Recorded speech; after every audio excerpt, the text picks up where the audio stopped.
Къде отиде любовта?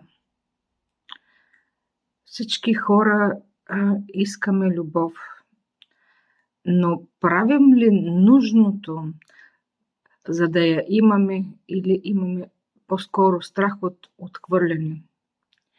И ако мъжете тичат, бягайки в алкохола, в цигарите, в някакви други зависимости,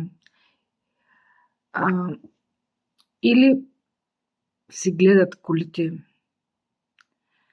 и всичко друго е важно, но на тях не им е важно да прегърнат жената до себе си, да й кажат: обичам те. Защото всички ние имаме нужда от любов. И когато жената не е обичана, тя започва да оцелява, да бяга в обучения, в разни Zoom срещи, в TikTok, в YouTube, да слуша подкасти. Всеки бяга на някъде и никой не слуша никого.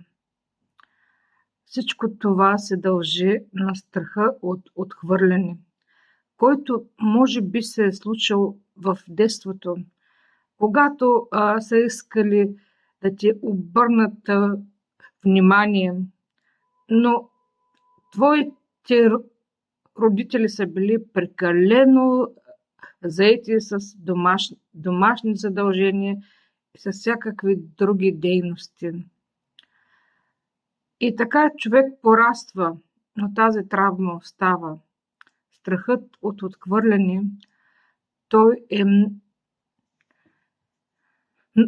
много силен и той много се отразява на хората, дори и когато искат да започнат някаква работа. Теб те е страх. Когато искаш да започнеш някаква връзка, пак те е страх. И така кълбото се търкаля надолу и от ден на ден става все по-голямо и по-голямо, като една снежна топка, която е пусната от върха.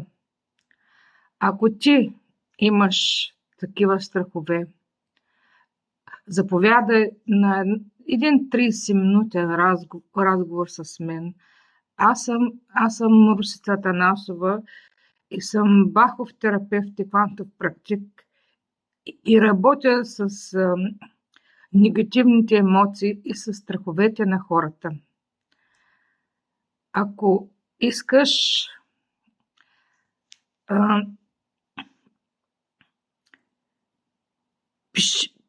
пиши ми налично или коментирай в коментар страх.